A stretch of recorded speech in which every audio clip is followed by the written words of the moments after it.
Raia milioni 21 na laki mbili wanapiga kura nchini Uganda hii leo kuchagua rais na wabunge. Shughuli ya kupiga kura nchini humo ilianza kuchelewa asubuhi ya leo baada ya vituo vya kupigia kura kufunguliwa kuchelewa tofauti na ilivyotarajiwa. Licha ya ulinzi mkali kuimarishwa katika vituo vya kupigia kura, waangalizi wanasema mashine za kuwatambua wapiga kura ndio changamoto kubwa, huku wapiga kura wachache wakifika vituoni kuanzia mwendo wa saa 1 asubuhi.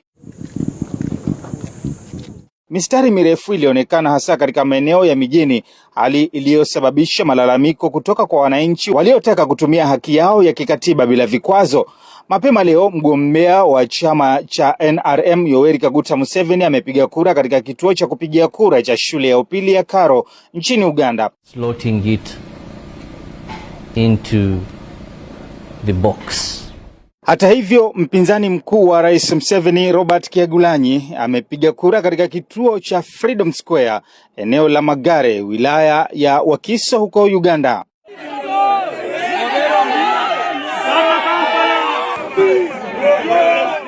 Rais Museveni anatafuta muhula wa 7 akikabiliwa na upinzani mkali kutoka kwa Robert Kyagulanyi maarufu Bobi Wine, mwanamuziki aliyegeuka mwanasiasa anayewakilisha matumaini ya mabadiliko hasa miongoni mwa vijana wa mijini. Muda mfupi baada ya kupiga kura, Bobi Wine amezungumza haya na wananchi wa taifa hilo.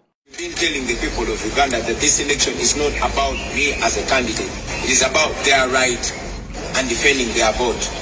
So should the Electoral Commission subvert their voice, they have every right, as per Article 29 of our Constitution, to protest unarmed and non-violently.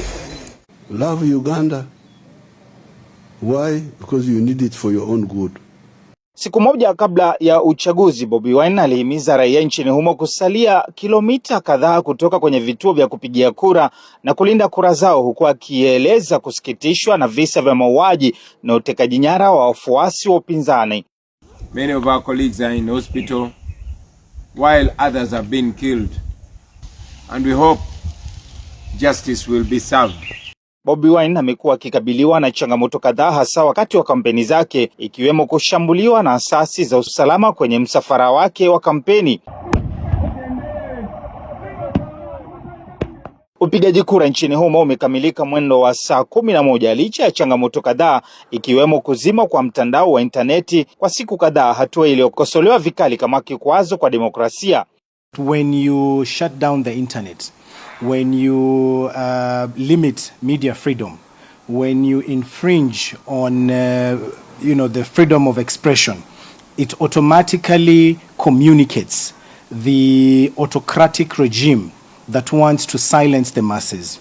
May happen what's happening already in Uganda, and we can already see with the by-elections of what happened in Kenya and the similar state-sponsored violence.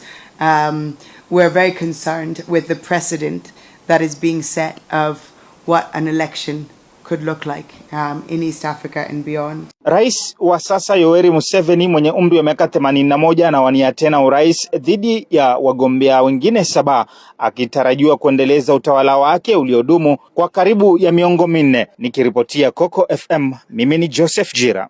Coco FM, ladha ya Pwani.